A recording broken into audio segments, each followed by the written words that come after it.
ভাইও ডিবি হারুন সাহেব করোনা আক্রান্ত হয়েছে। চার পাশে শুরু হয়ে গেছে আলহামদুলিল্লাহ ঝড় তুফান বন্যা। আওয়ামী লীগের কপালে মনে হয় সুখ বেশি দিন সইছে না। মার্কিন প্রতিনিধি দলের বার্তা, আঞ্চলিক কৌশলে বাংলাদেশকে পাশে চায় বাইডেন প্রশাসন। আমরা যে আমেরিকার উপরে বিএনপি নির্ভরশীল নয়। ওনার জাযাকাল্লাহ শুনলে ওনার অ্যালার্জি, কিন্তু থ্যাংক ইউ শুনলে ওনার কিন্তু অ্যালার্জি না। 24 ঘন্টার ভিতরে শেখ আকরামুজ্জামান বিন আব্দুল সালাম মাদানির বিরুদ্ধে যারা মামলা করেছে তারা যদি মামলা তুলে ক্ষমা না চায়, তাহলে আমরা বৈধভাবে দেশের প্রসিদ্ধ প্রায় 19টা জেলায় একযোগে আমরা মামলা করব তাদের বিরুদ্ধে। মাত্র 48 ঘন্টা ইসলাম না 41 ঘন্টার মাথাত মাপ চাইছে, ইনিয়ে বিনিয়ে মাপ চেয়েছে। তুমি ইনিয়ে বিনিয়ে মাপ না চেয়ে কালিমা পড়ে ইমানটাকে প্রকাশ্য তওবার মাধ্যমে নবায়ন করে নাও। আঞ্চলিক কৌশলে বাংলাদেশকে পাশে চায় বাইডেন প্রশাসন। প্রিয় দর্শক শ্রোতা, আমেরিকার উপরে নির্ভরশীল নয় বিএনপি। মূলত আজকে আপনাদের সম্মুখে 6টি ভিডিও নিয়ে হাজির হয়েছি। তো অবশ্যই সবাইকে বলবো না টেনে সম্পূর্ণ ভিডিওটি দেখুন, তাহলে আপনারা বিস্তারিত জানতে পারবেন বা বুঝতে পারবেন। 6টি ভিডিওর শিরোনাম আপনাদেরকে আগে জানিয়ে দিই। সেটি হলো, আওয়ামী লীগ খুব বেশি দিন সুখে থাকতে পারবে না, তাদের সামনে দুঃখের দিন আসতেছে। কথাটি বলেছেন একজন নেতাকর্মী। মূলত 6টি ভিডিওর ভিতর থেকে 3টি ভিডিওর শিরোনাম আপনাদের বললাম। 4th নম্বর ভিডিওর শিরোনাম হলো, একজন আলহামদুলিল্লাহ সুবহানাল্লাহ ইনশাআল্লাহর ব্যাপারটি নিয়ে কটূক্তি করেছিল যে বাঙালি শুধু কথায় কথায় এগুলো বলে। তাকে কঠিন ধোলাই দিয়েছে। একটি লাইভ টক শোতে শেয়ার করব আপনাদের সাথে। শবে বরাতের রাত্রে একটি ভিডিও ভাইরাল হয়েছিল। শেখ আখতারুজ্জামান তিনি বলেছিল যে শবে বরাতের রাত্রে মসজিদে গিয়ে ভিড় না করে বেশ্যাখানায় গিয়ে রাত কাটানো উত্তম। অবশেষে এই বিষয়টি নিয়ে 48 ঘন্টার আলটিমেটাম দিয়েছিল মুফতি গিয়াসউদ্দিন তাহেরি। উল্টো গিয়াসউদ্দিন তাহেরিকেই আলটিমেটাম দিলে এবং তার বিরুদ্ধে মামলা দায়ের করতে যাচ্ছে আহলে হাদিসের শায়েখেরা। মূলত কয়েকটি ভিডিও আপনাদের জন্য নিয়ে এসেছি। তো চলনের কথা না বাড়ে এক এক করে ভিডিওগুলো দেখিয়ে নিয়ে আসি, তাহলেই হয়তো বুঝতে পারবেন। সর্বপ্রথম চলন প্রিয় দর্শক শ্রোতা একটি ভিডিও দেখাই। সেটি হলো গিয়াসউদ্দিন তাহেরি সাহেব যে 48 ঘন্টা আলটিমেটাম দিয়েছিল। গিয়াসউদ্দিন তাহেরি অবশেষে কি বলতেছে চলুন শুনে আসি। মাত্র 48 ঘন্টার ইসলাম না 41 ঘন্টার মাথাত মাপ চাইছে, ইনিয়ে বিনিয়ে মাপ চেয়েছে। তুমি ইনিয়ে বিনিয়ে মাপ না চেয়ে কালিমা পড়ে ইমানটাকে প্রকাশ্য তওবার মাধ্যমে নবায়ন করে নাও। ইনিয়ে বিনিয়ে বংশং কইরা মাপ চাইলে চলতো না। আমার বাসাটা হয়তো ঠিক হয় নাই, হয়তো তিনি কষ্ট সবগুলো হয়তো এটা কি মাপ চাওয়ার ধরন? এটা হলো অনুতপ্ত না, এটা হইল বিশার মানি তাল গাছ আমার। এটা চাপে পইরা কেবল সুরে নইছে। আকরামুজ্জামানরা শুনো, কেবল শুরু হইছে। তোমার অন্যায় শুধু সবে বরাত নিয়ে না, তোমার অন্যায় আজ থেকে 3 বছর আগে তুমি কইছো জিন্দা নবীর আমি তালাক দিলাম। এগুলো সব আমরা নোট করছি। এই মৌলবীগুলো, আমরা দেশে শিক্ষিত পোলাপান আছে, হেরা কথা শুনলে ও ঢাকায় ভাষা ভাষা কুর্তি ভাষা শুনলে হে পাগল হয়ে যায়। না জানে হে কি কথা জানে রে, শুদ্ধ ভাষায় একদরুদ্রা লইয়া পেট মোটা করে আছে কইলই মনে করে না জানে কি সুন্দর লাগে। এ যুবক পোলাপান, হাসতে হাসতে ইমান ধ্বংস করো না। তোমার বাপ দাদা 14 গোষ্ঠী রমজান মাসে তারাবি 20 রাকাত পড়ে গেছে। এটা এমনি পড়ছে না 1000 বছর আগে নবীর সাহাবী উমর দেখায়া গেছে, আমার নবী খুশি হয়ে গেছে। সবে বরাতে মসজিদে বীর করা চাইতে বেশ্যাখানায় যাওয়া ভালো। এটা এই গ্রুপ আমরা সারা জীবন যে চিল্লাইছি যে বেতের লয়ার লগে দ্বন্দ্ব না, তারাবি নামাজ লইয়া দ্বন্দ্ব না, এরা লগে দ্বন্দ্ব মূলত ইমান নিয়া। এখন প্রমাণ হইছে নি। মাত্র 48 ঘন্টা ইসলাম না 41 ঘন্টার মাথাত মাপ চাইছে, ইনিয়ে বিনিয়ে মাপ চেয়েছে। তুমি ইনিয়ে বিনিয়ে মাপ না চেয়ে কালিমা পড়ে ইমানটাকে প্রকাশ্য তওবার মাধ্যমে নবায়ন করে নাও। ঠিক কিনা বলেন? তুমি বলতেছো আমি বেশ্যাখানার সাথে তুলনা করতে যে আমার এই বাসাটা ঠিক হয় নাই। বাসাটা কি কইছো হেডার আমরা ধরি নাই। তুমি তো স্বয়ং 7টা সহিহ হাদিস দ্বারা যেখানে শবে বরাত প্রমাণিত ইবাদত, সেই রাতের ইবাদতকে অস্বীকার করছো। তোমার অন্যায় কি শুধুমাত্র একটা লইয়া বই দিছো? তুমি যেহেতু বেশ্যাখানা আসা যাওয়া করো, তুমি যাও। কথা কোন ঠিক না বেটি? দাঁড়ে ধরে বেটা কথার মুড নষ্ট হয়ে গেছে। বলা মানে ওয়াজ কথা না, ইনিয়ে বিনিয়ে বংশং কইরা মাপ চাইলে চলতো না। আমার বাসাটা হয়তো ঠিক হয় নাই, হয়তো তিনি কষ্ট সবগুলো হয়তো এটা কি মাপ চাওয়ার ধরন? এটা হলো অনুতপ্ত না, এটা হইল বিশার মানি তাল গাছ আমার। প্রিয় দর্শক শ্রোতা শুনলেন এবং অবশ্যই আপনাদের মূল্যবান মতামত ভিডিওর কমেন্ট বক্সে জানাবেন। তো গিয়াসউদ্দিন তাহেরির বিরুদ্ধে এবার মামলা হতে যাচ্ছে বা মামলাটি করতে যাচ্ছে এবং গিয়াসউদ্দিন তাহেরিকে উল্টো আলটিমেটাম দিয়েছে। চলুন সেই ভিডিওটি দেখে আসি। আসসালামু আলাইকুম রহমতুল্লাহ। 24 ঘন্টার ভিতরে শেখ আকরামুজ্জামান বিন আব্দুল সালাম মাদানির বিরুদ্ধে যারা মামলা করেছে তারা যদি মামলা তুলে ক্ষমা না চায় তাহলে আমরা বৈধভাবে দেশের প্রসিদ্ধ প্রায় 19টা জেলায় একযোগে আমরা মামলা করব তাদের বিরুদ্ধে। কেননা যারা আল্লাহকে নিয়ে কটু মন্তব্য করেছে, দিন নিয়ে কটু মন্তব্য করেছে, ইসলাম নিয়ে গালিগালাজ করেছে, প্রকাশ্যে কুফরি ছড়ায়, ইসলাম ধর্মের নাম ব্যবহার করার পরেও যারা বলতেছে আল্লাহ গায়েব হয়ে গেছে মোহাম্মদকে দায়িত্ব দিয়ে, মোহাম্মদ গায়েব হয়ে গেছে খাদাকে দায়িত্ব দিয়ে, এমন অসভ্য মানুষ যখন মামলা করতে চায় তখন এর থেকে আমাদের আর করণীয় কিছু নাই। আমরা কখনো মানুষকে ফেরেশতা মনে করি নাই। আমরা মনে করি শায়েখ একজন মানুষ, তার ভালোও আছে তার ভুলও আছে। তো ভুল থাকলে তার সংশোধন আছে, বা তিনি তার নিজ থেকে বলেছে শব্দ চয়নে হয়তো আমি ভাবে না বললে ভালো হতো, এই কথা বলার পরেও যদি তারা মামলা তুলে না নেয়, এখনো যদি হুমকি ধামকির কথা বলে থাকে, আপত্তিকর কোনো কিছু করে বা এখনো যদি মামলার ঝামেলা করে, তাহলে তারা করতেছে শত্রুতামূলক শব্দ চয়ন ভুল হওয়ার কারণে। এর থেকে শত শত গুণ সিরিয়াস একদম বৈধভাবে তাদের বিরুদ্ধে মামলা করা আমাদের জন্য কিচ্ছু হবে না, এবং আমরা সে প্রক্রিয়া আমরা করবো। 24 ঘন্টা সময় দিলাম, এটাকে অবশ্যই হুমকি মনে করবেন না। এটা একটা বৈধ প্রক্রিয়া, একটা কোরআন সুন্নাহ মোতাবেক এটা আমাদের করণীয় বলে আমরা মনে করতেছি। এরপরে আবার বলি, আমাদের যারা দিনী ভাই এই ধরনের শব্দ চয়ন আমি এর আগে করি নাই। অনেকগুলো পিতার একমাত্র যোগ্য সন্তান কিছু আছে, অনেকগুলো পিতা কেন্দ্রিক। এত বড় খারাপ কথা বললাম কেন? এরা মানুষই না। একজন প্রসিদ্ধ একজন সালাফি আকিদার মানুষ, আকিদা মানহাজ ক্লিয়ার, বড় বিদ্বান, বড় আলেম, তার সাথে তার মতামতের সাথে হয়তো মেলে নাই, বা মানুষ হিসাবে তার কোনো একটা হয়তো ভুল হয়ে গেছে, ডাইরেক্ট একটা লাল চিহ্ন তার চোখে মেরে দিয়ে, ক্রস চিহ্ন দিয়ে পাবলিকলি সামনে আসে, আর ওই ফুটেজ নিয়ে নিয়ে কবর পূজারী বেদাতিরা খেলে। আমি এদেরকে মনে করি না মানুষই না। বেদাতি কবর পূজারীর থেকে আমি ঘৃণা করি ওই সমস্ত দিনী ভাই নামক কুলাঙ্গার রাতে ভাই, যারা হলো একেবারে মূলধারার সালাফি বিদ্বানদেরকে একে অন্যের মুখামুখি দাঁড় করায়, মাঝখানে ক্রস চিহ্ন দিয়ে দেখুন উনি কি বললেন এভাবে লাগিয়ে লাগিয়ে দেয়, আর ওই ফুটেজ নিয়ে নিয়ে কবর পূজারী বিদাতিরা খেলে। আমি তাদেরকে অনেকগুলো পিতার একমাত্র যোগ্য সন্তান মনে করি। যখন বড় আলেম আর এক বড় আলেমের বিরুদ্ধে কথা বলতেছে, তখন আমাদের মতো বাচ্চারা, আমাদের মতো ছাত্ররা নীরব থাকতে হবে, আল্লাহর উপর ছেড়ে দিতে হবে যে আলেম আলেমের বিরুদ্ধে কথা বলতে পারে, আমি এখানে মজা নিচ্ছি কেন? এই বিষয়ে কেন আপনারা পদক্ষেপ নেন না আমি জানি না। আমি কোনোদিন জিন্দেগিতে যখন দেখি, আমি করি না এই কাজটা, যে একজন আলেম আর একটা আলেমের ব্যাপারে কথা বলতেছে, বা তিনি কোনো ভুলভ্রান্তি করেছে বা কিছু করেছে, সেজন্য ওখানে গিয়ে আমার আবার আর একটা শায়েখের পক্ষ নিয়ে আলহামদুলিল্লাহ আর আরেকজনের পক্ষে বিপক্ষে দেয় নাউজুবিল্লাহ বলতে হবে, এই কুকাম আল্লাহ আমাকে দিয়ে করার নাই। আমি আজকে খুব ব্যথা নিয়ে কথাগুলো বলতেছি। আজকে শায়েখ আকরামুজ্জামান বিন আব্দুল সালাম মাদানিকে নিয়ে সারা বাংলাদেশে এই কবর পূজারীর ঠাট্টা মশকরা করতেছে। প্রিয় দর্শক শ্রোতা, দেখলেন এবং তার কথাগুলো শুনলেন কেন গিয়াসউদ্দিন তাহিরের নামে উল্টো মামলা দিতে যাচ্ছে। আমি আর বিস্তারিত বলবো না, বললে সময় লাগবে। যেহেতু আপনারা শুনেছেন, অবশ্যই আপনাদের মতামত জানাবেন। আচ্ছা, রাজনৈতিক বিষয়ের ভিডিওগুলো আমি শেষে দেখাচ্ছি, আগে ইসলামিক মাইন্ডের ভিডিওগুলো আপনাদের সাথে আগে শেয়ার করে নেই। আরও একটি, যেটা 21শে ফেব্রুয়ারি, তারপরে কিন্তু একটা ভিডিও ভাইরাল হয়েছিল, একজন বুদ্ধিজীবী বাংলাদেশে বের হয়েছে, সে কিন্তু বলেছিল যে কথায় কথায় বাঙালিরা আলহামদুলিল্লাহ, ইন্নালিল্লাহ, সুবহানাল্লাহ, আস্তাগফিরুল্লাহ এগুলো বলে কেন, বাংলা ভাষায় বলতে পারে না কেন, এই আরবি ভাষা ঢোকায়। অর্থাৎ বাংলাদেশ থেকে মানে মুসলমানদের কলিজা আঘাত করলে যা করা দরকার তাই সেটা করছে। অবশ্যই সেটাকে রামধোলাই বলতে পারেন। রামধোলাই দিয়েছে একটি লাইভ টক শোতে। চলুন সেই লাইভ টক শোটিও দেখে আসি। ওনার জাসাকাল্লাহ শুনলে ওনার অ্যালার্জি, কিন্তু থ্যাংক ইউ শুনলে ওনার কিন্তু অ্যালার্জি না। থ্যাংক ইউ বলাকে ওনাকে স্টার্টার করে। তারপরে দেখবেন আমরা যে সুবহানাল্লাহ বলি, আশ্চর্যজনক কোনো কিছু দেখলে উনারা কিন্তু বলে ওয়াও, মানে এমন ভাবে বলবে ওয়াও। এই যে ওয়াও শব্দটা ইংরেজি শব্দ, তারপরে থ্যাংক ইউ শব্দ, এটা কি বাংলা শব্দ? ইংরেজি শব্দ। তো তুমি থ্যাংক ইউ বললে সেটাতে তোমার কোনো জ্বলন নাই, সেটা ইংরেজি শব্দের ব্যবহার। কিন্তু আমি জাযাকাল্লাহ বললে তোমার জ্বলে কেন? তুমি ওয়াও শুনলে তোমার একেবারে গর্বে তুমি বুকটা ফেটে যায় যে ওয়াও শব্দ আমি শুনেছি, কি ভাব ঢং। কিন্তু সেই জায়গায় যদি আমি সুবহানাল্লাহ বলি তাহলে অ্যালার্জি কেন? যদি আপনার বিদেশি ভাষারই অ্যালার্জি থাকে তাহলে ইংরেজিতে অ্যালার্জি নাই কেন? আজকে আমরা জানি যে বাংলা ভাষার ব্যবহারের ক্ষেত্রে ইংরেজি যথেষ্ট ব্যবহার হচ্ছে, এবং যে এফএম রেডিওগুলো আছে সেগুলো যদি শোনা হয়, আপনি যদি শুনেন, কোনো মানে বাংলা ভাষা প্রেমী কোনো মানুষ যদি শোনে, সে বরদাস্ত করতে পারবে না। ইনশাআল্লাহ শব্দে যদি কারো অ্যালার্জি হয়, কারো জ্বলন সৃষ্টি হয়, সে নামধারী মুসলমান যেই হোক না কেন, বুঝতে হবে যে কোরআনের বিপক্ষে সে। ভাইরাসের চেয়ে আমাদের বেশি আমরা আক্রান্ত হলো যে কোনো ভাবে আমরা ভাইরাল হতে চাই।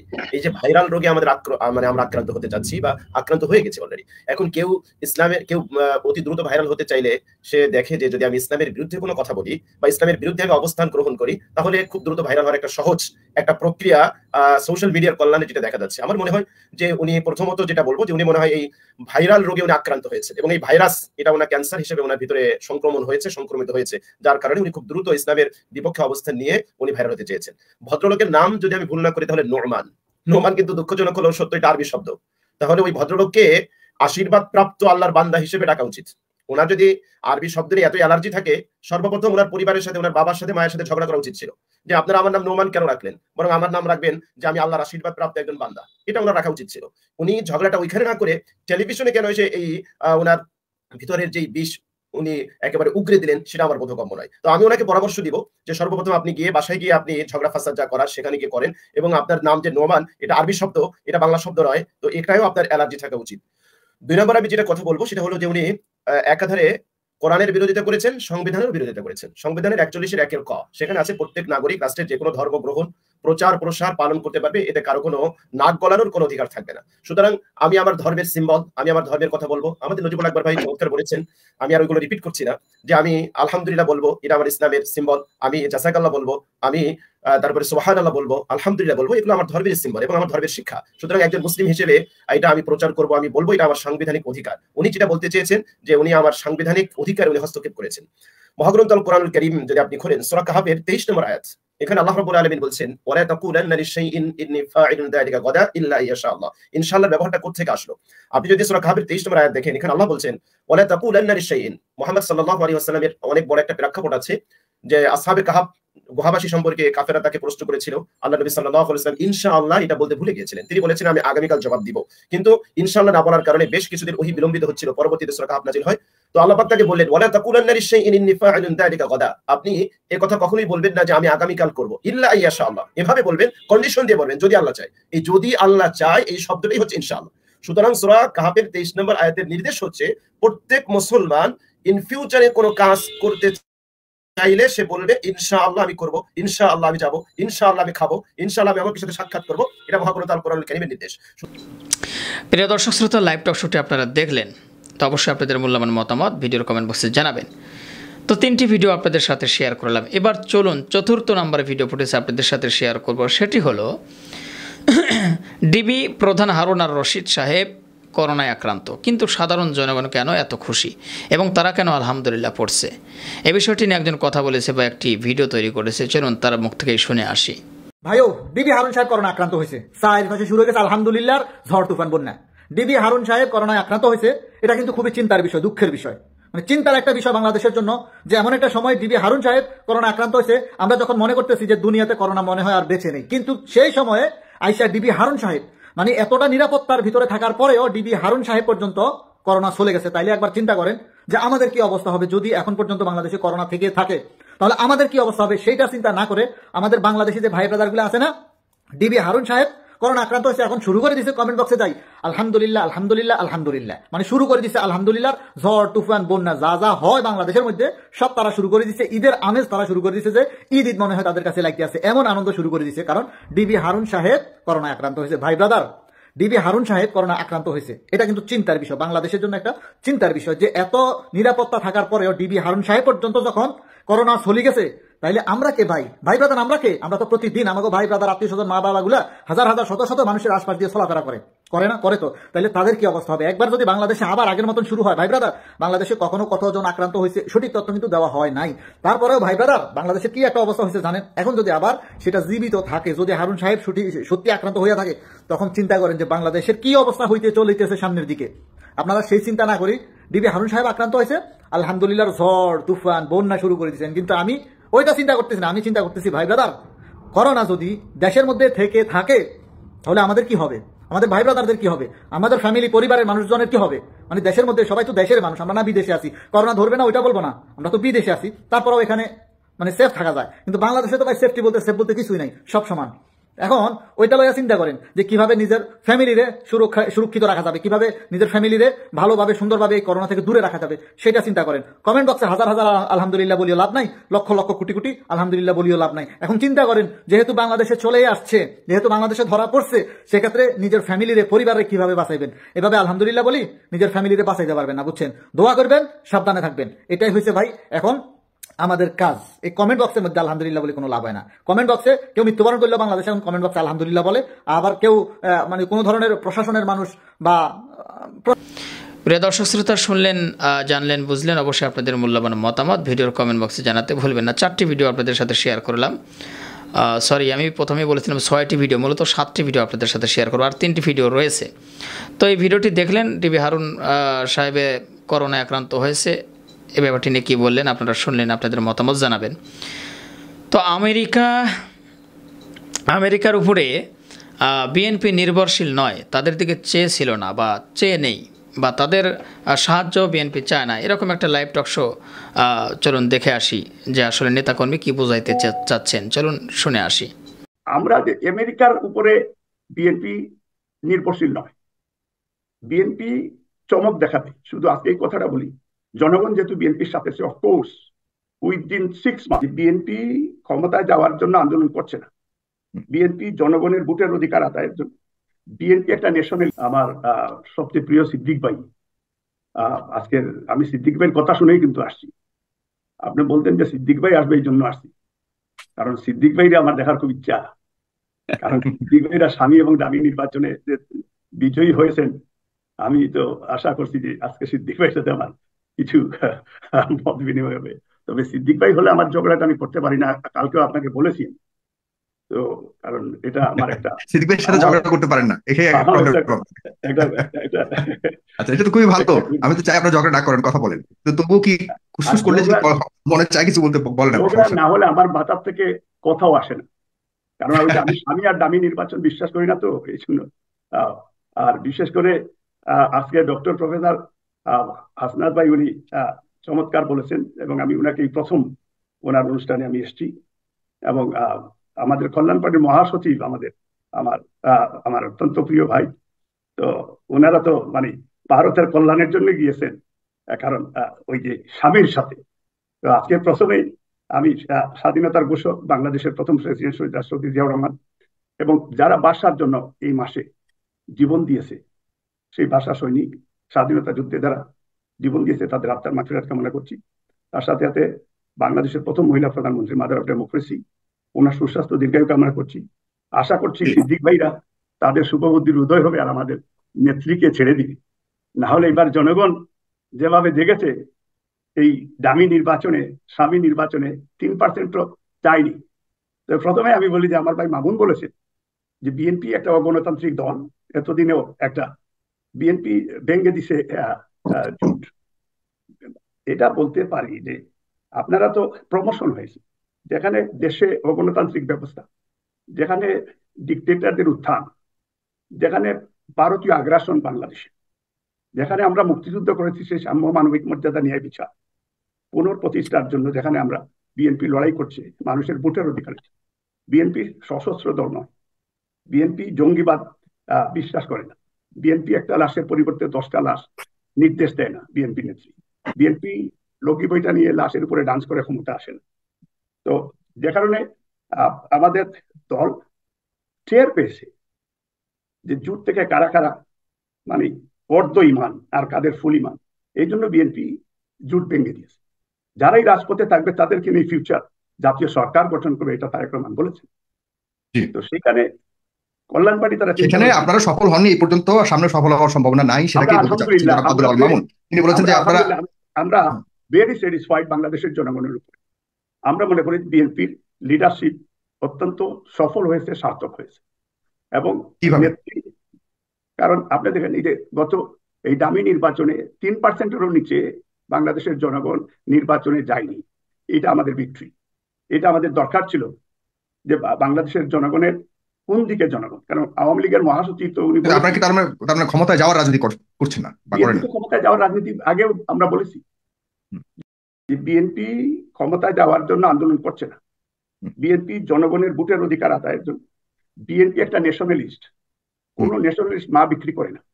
এই স্বাধীনতা সংগ্রাম থেকে বিএনপির ইতিহাস, আপনার গণতান্ত্রিক আন্দোলন, স্বৈরাচার বিরোধী আন্দোলনে বিএনপি দেশনেত্রী বেগম খালেদা জিয়ার ইতিহাস, বিএনপি পরিবারের ইতিহাস, এটা বাংলাদেশের জনগণ এইবারও পুনরায় তারা সাক্ষ্য দিলেন যে আমরা বিএনপির সাথে আছি এবং বিএনপি বাংলাদেশের গণমানুষের দল। প্রিয় দর্শক শ্রোতা, শুনলেন এবং দেখলেন, তার কথাগুলো শুনলেন। আশা করি আপনারা বুঝতে পেরেছেন। অবশ্যই আপনাদের মূল্যবান মতামত জানাবেন। তো এবার আমরা সেই ভিডিওটি আপনাদের সাথে শেয়ার করব যে আঞ্চলিক কৌশলে বাংলাদেশকে পাশে চায় আপনার আমেরিকার সৈন্যরা বা প্রশাসন, বাইডেন প্রশাসন। এই ভিডিওটি আপনাদেরকে দেখাবো। এই ভিডিওটি নিয়ে কথা বলেছে মোস্তফা ফিরোজ। তো মাঝখানে একটি কথা বলে নিচ্ছি, সেটি হলো যারা এখনও পর্যন্ত আমাদের চ্যানেলটি সাবস্ক্রাইব করেনি, প্রতিনিয়ত এ ধরনের সকল প্রকার নিত্য নতুন আপডেটগুলো পেতে আমাদের চ্যানেলটি সাবস্ক্রাইব করে আমাদের সাথে থাকবেন। চলুন মোস্তফা ফিরোজের বক্তব্যটি শুনে আসি। আসসালামু আলাইকুম সুপ্রিয় দর্শক, যুগান্তর পত্রিকার একটি রিপোর্ট দেখছিলাম। মার্কিন প্রতিনিধি দলের বার্তা, আঞ্চলিক কৌশলে বাংলাদেশকে পাশে চায় বাইডেন প্রশাসন। এখানে আমি পুরো রিপোর্টটি পড়েছি। এর রিপোর্টের মধ্যে বেশ স্ববিরোধিতা আছে, তবে কিছু সিগনিফিক্যান্ট দিক আছে, সেটা নিয়ে বলবো। স্ববিরোধিতা বলতে এখানে মাঝে মধ্যে মনে হচ্ছে যে সেই রিপোর্টের মধ্যে সরকারের আসলে মনোভাবটা কি সেটা প্রকাশ পাচ্ছে, আর মার্কিন যুক্তরাষ্ট্রের আসল চাওয়াটা কি সেটা ঢাকা পড়ছে। আর গুরুত্বপূর্ণ বিষয় হচ্ছে ঢাকায় নিযুক্ত মার্কিন রাষ্ট্রদূত পিটার ডি হাস, তিনি কেন সফরের মাঝপথে চলে গেলেন, কেন পররাষ্ট্রমন্ত্রীর সঙ্গে বা সালমান এফ রহমান অর্থাৎ সরকার পক্ষের মিটিংগুলির সঙ্গে তিনি ছিলেন না, এটা প্রকাশ পাচ্ছে এবং বলা হচ্ছে যে বাংলাদেশ এবং মার্কিন যুক্তরাষ্ট্রের সম্পর্কের মধ্যে ঢাকার যে মার্কিন দূতাবাসের কর্মকাণ্ড প্রশ্নবিদ্ধ করেছে, সম্পর্ককে জটিল করেছে বা নষ্ট করেছে। সোজা কথা, কেন ওই সাজেদুল ইসলাম সুমনের বাসায় গিয়েছিল ওই মার্কিন রাষ্ট্রদূত, এবং তারপরে সেই এখানে ভিকটিম পরিবারগুলো, গুম খুনের শিকার, তাদের সঙ্গে বৈঠক করেছে, তাদের পরিবার এসছে, এই প্রশ্নগুলো সামনে আনা হয়েছে। কিন্তু এই ব্যাপারে কি মার্কিন যুক্তরাষ্ট্রের পক্ষ থেকে কখনো আপত্তি করা হয়েছে বা বলা হয়েছে যে না, তারা এটা চায় না? বরং আমরা দেখলাম যে অ্যান্থনি ব্লিংকেন, সেই মার্কিন প্রবাসী যে কনক সরোয়ার সাংবাদিক, তার বোনকে যে উঠিয়ে নেওয়া হয়, হ্যাসেল হয়, তার ফলে এই সব ঘটনা যখন বেশ আলোচনা, তারপর দেখলাম যে কনক সরোয়ার সহ আরো কয়েকজন ভিকটিম সাংবাদিক বিশ্বের, তাদের সঙ্গে বৈঠক করেছে। তো মার্কিন প্রশাসনের একটি গুরুত্বপূর্ণ বিষয় হচ্ছে গণতন্ত্র, মানবাধিকার, সুষ্ঠু নির্বাচন। তো এই বিষয়গুলোর ব্যাপারে কি তারা কি ছেড়ে দিয়ে শুধুমাত্র ইন্দো প্যাসিফিক, যেখানে রিপোর্টটি বলা হচ্ছে যে তাদের মূল এটা হলো যে এই অঞ্চলে যে ভারত এবং প্রশান্ত মহাসাগরের তাদের যে পরিকল্পনা, সেই পরিকল্পনায় বাইডেন প্রশাসন বাংলাদেশকে পাশে চায়, এবং বলা হচ্ছে যে নিরাপত্তার ক্ষেত্রে প্রস্তাবিত acquisition and cross servicing agreement ACSA এবং general security of military information agreement GSOMIA, এই সমস্তগুলি সই করার ব্যাপারে যুক্তরাষ্ট্র আগ্রহী, এবং ইন্দো প্যাসিফিক এই অঞ্চলে। তো ইন্দো প্যাসিফিক এই অঞ্চলে তো ভারতের সাথে, ইন্দোনেশিয়ার সাথে, জাপানের সঙ্গে আছেই। বাংলাদেশ থাকলে ভালো হয়, কিন্তু বাংলাদেশের সমস্যা হলো যে বাংলাদেশ এই ব্যাপারে যেই থাকুক, কি বলে, চীনকে চটাতে চায় না, ফলে এই ব্যাপারে বাংলাদেশ সময় নিচ্ছে। তো এগুলি হলো চলমান। কিন্তু সুষ্ঠু নির্বাচন, তারপরে হচ্ছে র্যাবের উপর নিষেধাজ্ঞা প্রত্যাহার, তারপরে হচ্ছে ভিসা নীতি বা ভিসা নিষেধাজ্ঞা, এই তিনটা বিষয় তো মীমাংসা হলো না, এবং এই তিনটা বিষয় তো সবসময় খসখস করতে থাকবে সম্পর্কের ক্ষেত্রে। তো মার্কিন যুক্তরাষ্ট্রের পক্ষ থেকেও যেমন সম্পর্কের চেষ্টা থাকবে, বাংলাদেশের পক্ষ থেকেও সম্পর্ক উন্নত করতে গেলে কয়েকটা বিষয় এখানে আমি যতটুকু বুঝি যে পরিষ্কার, যে একতরফা শাসন ব্যবস্থা তারা মানবে না। এখানে মানবাধিকার প্রতিষ্ঠা করতে হবে, সুষ্ঠু নির্বাচন, সুস্থ গণতান্ত্রিক পরিবেশ এবং সুশাসন, এই বিষয়গুলো নিশ্চিত করতে হবে, এবং ভিন্ন মত, ভিন্ন পথ, নাগরিক অধিকার, এই বিষয়গুলো বাদ দিয়ে শুধুমাত্র বাণিজ্যিক, অর্থনৈতিক আর ইন্দো প্যাসিফিক নিয়ে মার্কিন যুক্তরাষ্ট্র এগোবে, এটা মনে করার কোনো কারণে, অন্তত বৈঠকের ধরনগুলো যদি দেখা যায় তাতে কিন্তু পরিষ্কার তারা সরকারের বিপরীত মতের পক্ষগুলোর সঙ্গে কিন্তু তারা বৈঠক করেছে। যেমন বৈঠক করেছে বিএনপির সঙ্গে, বৈঠক করেছে সেই কল্পনা আক্তার সহ শ্রমিক নেতাদের সঙ্গে, বৈঠক করেছে সুশীল সমাজের প্রতিনিধির সঙ্গে, যেখানে ছিলেন দেবপ্রিয়, আমিনা মহসিন, জিল্লুর রহমান, আদিলুর রহমান খানের মতন মানুষগুলো, যেগুলো সরকার পছন্দ করে না। তার মানে হচ্ছে তারা একই সঙ্গে দুটি, একটা হলো রাজনৈতিক বিষয় এবং আরেকটা হচ্ছে সামরিক নিরাপত্তার বিষয়, দুটি বিষয়, এবং একই সঙ্গে তো অবশ্যই বাণিজ্যিক বিষয় তো থাকবেই। এটা বিশ্বব্যাপী, তাদের বঙ্গোপসাগরের যে ব্লকগুলো তারা চায়, এয়ারবাস বিক্রি করতে চায়, এটা তো সারা বিশ্বব্যাপী চায়। কিন্তু তার মানে এই না যে সবকিছু ছেড়ে দিয়ে তারা ওই দিকে হাঁটবে।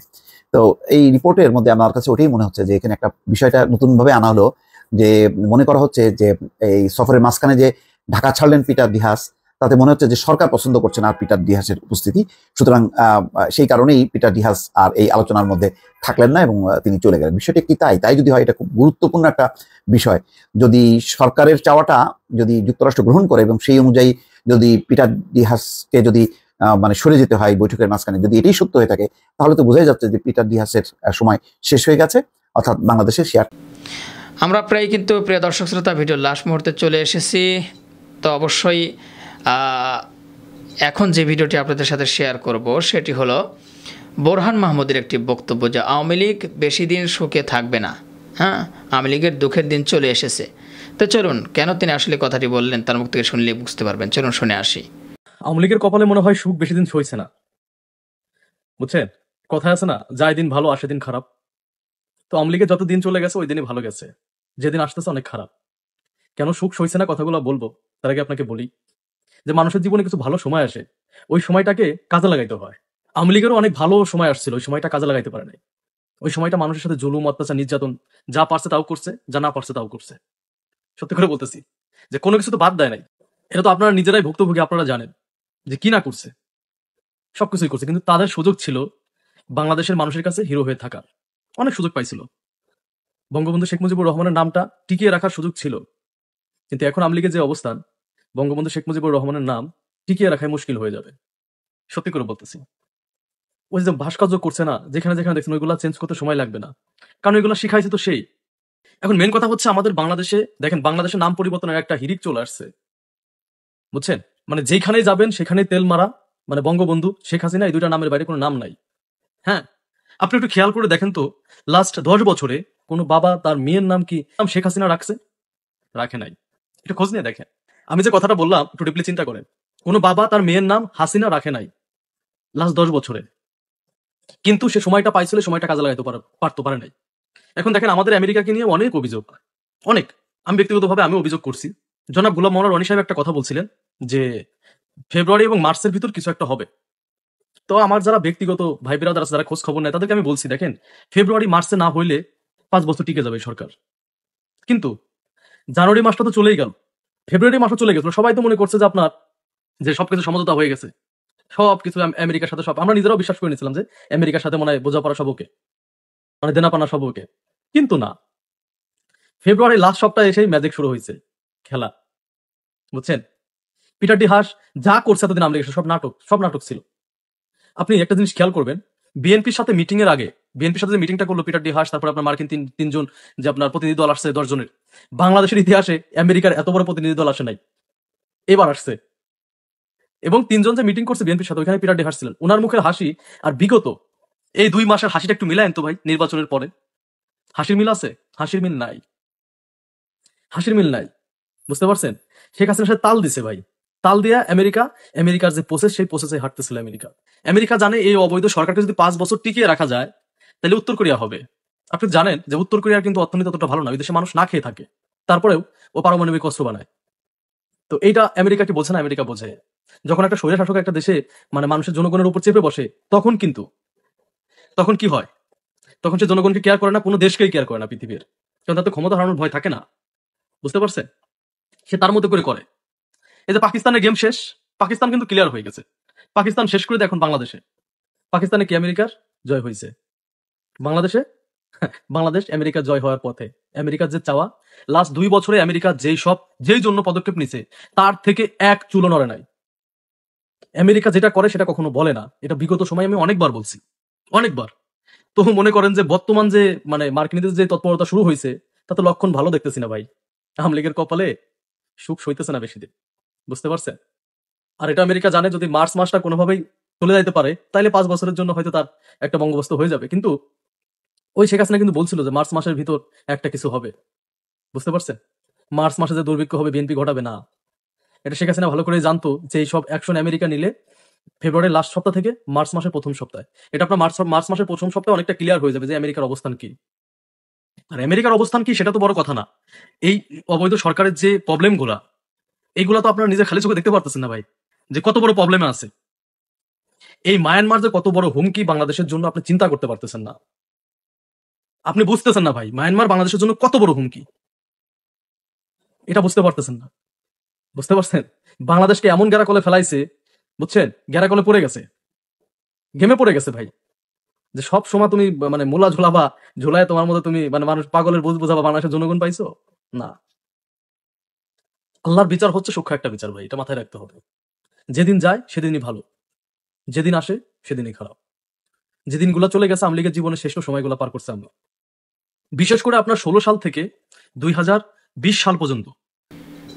প্রিয় দর্শক শ্রোতা, শুনলেন, আশা করি আপনারা বুঝতে পেরেছেন। অবশ্যই আপনাদের মূল্যবান মতামত ভিডিওর কমেন্ট বক্সে জানাতে ভুলবেন না।